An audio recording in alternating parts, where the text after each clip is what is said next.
আমাদের লক্ষ্য এক, আমাদের উদ্দেশ্য এক, আমাদের গন্তব্য এক। লক্ষ্য কি? লক্ষ্য হচ্ছে বাংলাদেশের মানুষ, উদ্দেশ্য হচ্ছে একটি সমৃদ্ধশালী বাংলাদেশ। গন্তব্য কি?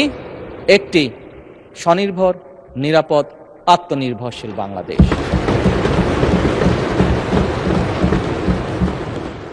করেছেন শেখ হাসিনা এস আলমকে তার হাতিয়ার হিসেবে ব্যবহার করে আমরা এখন স্পষ্টত দেখতে পাচ্ছি সেই এস আলমকে আবার ফিরে আসার পথ করে দেওয়া হয়েছে। এর প্রমাণ এই যে ডেপুটি গভর্নর বাংলাদেশ ব্যাংকের সাবেক, তিনি রংপুরের রিজিওনাল ম্যানেজার থাকা অবস্থায়, ডিরেক্টর থাকা অবস্থায় অনিয়মের 52 লাখ টাকার অভিযোগ তার বিরুদ্ধে প্রমাণিত হয়েছে, তাকে তখন শাস্তি দেওয়া হয়েছে। আর 5 আগস্টের পর তিনি স্বৈরাচারের দূষর এবং দুষ্কৃতিকারী হওয়ার কারণে তিনি শেষ পর্যন্ত এখান থেকে বাধ্য হয়েছেন চলে যেতে। সেই লোকটাকে এনে এখানে বসানো হলো। তিনি যখন ডেপুটি গভর্নর, তখন এস আলমের সকল অপকর্মের তিনি ছিলেন সহযোগী, এবং সেই হিসাবে তিনি একটা প্রাইজ পেয়েছিলেন। তার স্ত্রীর নামে ভুয়া কোনো প্রতিষ্ঠানের অস্তিত্ব নেই, সেখানে 3.5 কোটি টাকা এক্সিম ব্যাংক থেকে গিফট লোন দেওয়া হয়েছে তাকে। তিনি অসৎ। সেই লোকটাকে এনে একটা বিধ্বস্ত ব্যাংকের মাথার উপর বসায় দেওয়া, এটা কোনো যুক্তিতেই মেনে নেওয়া যায় না।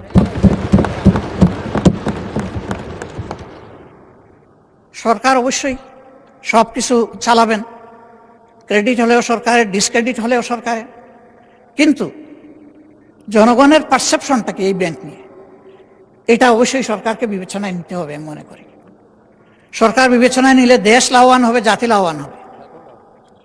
ইসলামী ব্যাংক কোনো কারণে যদি আরও ক্ষতিগ্রস্ত হয়, আমি ব্যক্তিগতভাবে মনে করি বাংলাদেশের অর্থনীতি মাটির সাথে বসে যাবে।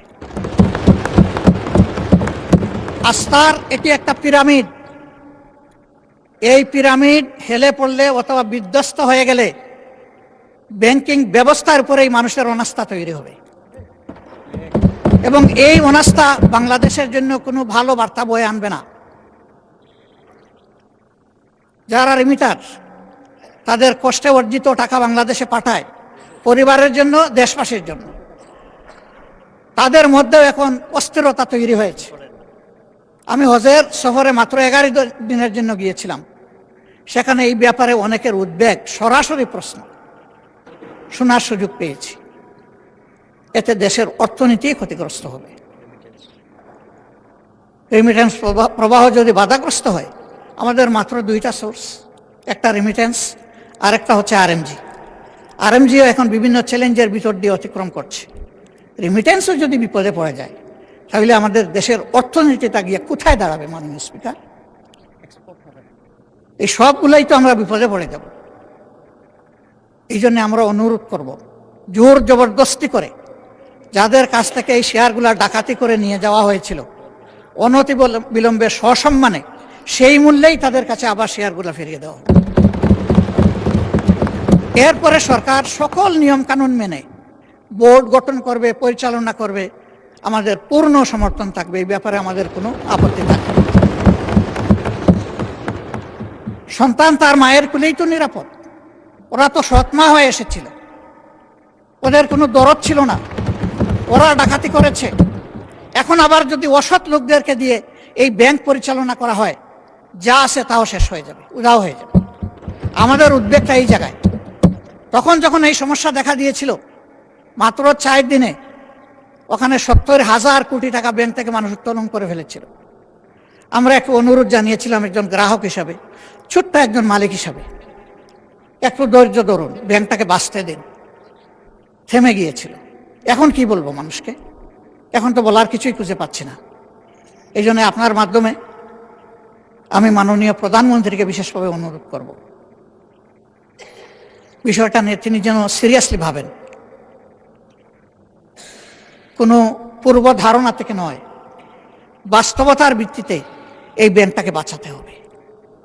আমরা বিশ্বাস করি এই ব্যাংক বাঁচলে, তার আগের জায়গায় ফিরে আসলে ব্যাংকিং ব্যবস্থাপনার উপরে মানুষের আস্থা আবার ফিরে আসবে। অর্থনীতির দুই চাকার এক চাকা ব্যাংক আর এক চাকা স্টক মার্কেট, ব্যাংকে আস্থা ফিরে আসলে অবভিয়াসলি হাত ধরে স্টক মার্কেটও আস্থা ফিরে আসবে। আমরা আমাদের দেশটাকে সামনে একদিকে যাচ্ছে এটাই দেখতে চাই। আর লেম এক্সকিউজ এবং ব্লেমের যে বিষয়গুলো এখানে চলে আসে, এটা থেকে আল্লাহর কাছে আশ্রয় চাই।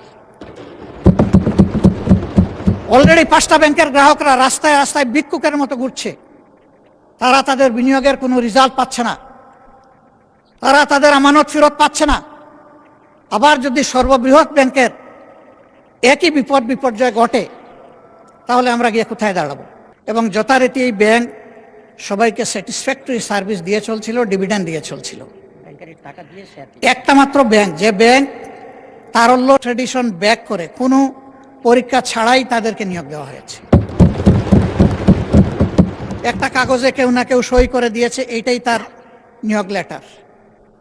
মাননীয় বিরোধী দলের নেতা, আপনি ভালোই বলছেন, কিছু কিছুটা অস্পষ্টতা আমার কাছে মনে হয় যে তিনি বলতে কাকে আপনি মিন করছেন, আর যেই আমলে এভাবে নিয়োগে বৈষম্য করা হয়েছে, অবৈধভাবে নিয়োগ দেওয়া হয়েছে, সেটা কি ফ্যাসিস্ট আমলে নাকি ইন্টারিম সরকারের আমলে? ক্লিয়ার করে বললে সবাই উপকৃত হবে। জি জি, এটা ফ্যাসিস্ট আমলে, কিন্তু সালাউদ্দিন সাহেব একটা অংশ এনেছেন, আরেকটা অংশ আনেন নাই। সরকার পরিবর্তন হওয়ার পরে 5 আগস্টের পরে আমরা যতটুকু জানতে পেরেছি যে তাদের সকলকে আবার পরীক্ষায় আসার জন্য ইনভাইট করা হয়েছিল, যে আসেন, বিনা পরীক্ষায় আপনারা চাকরি নিয়েছেন, মিনিমাম নিয়মটা মানে এখন আপনারা চাকরিতে ফিরে আসেন।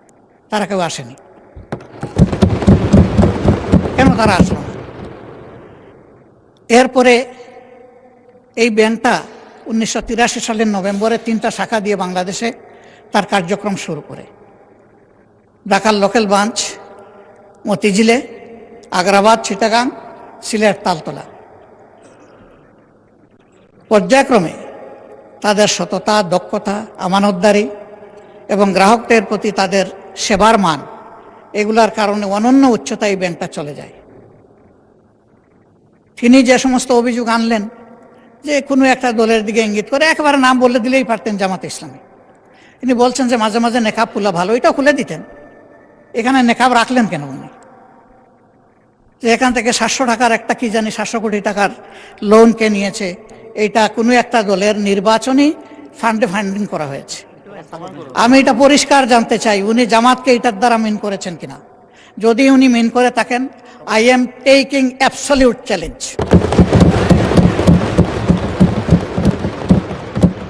তিনি এটা প্রমাণ করতে পারলে আমি তাকে একটা মেডেল দিব পার্সোনালি।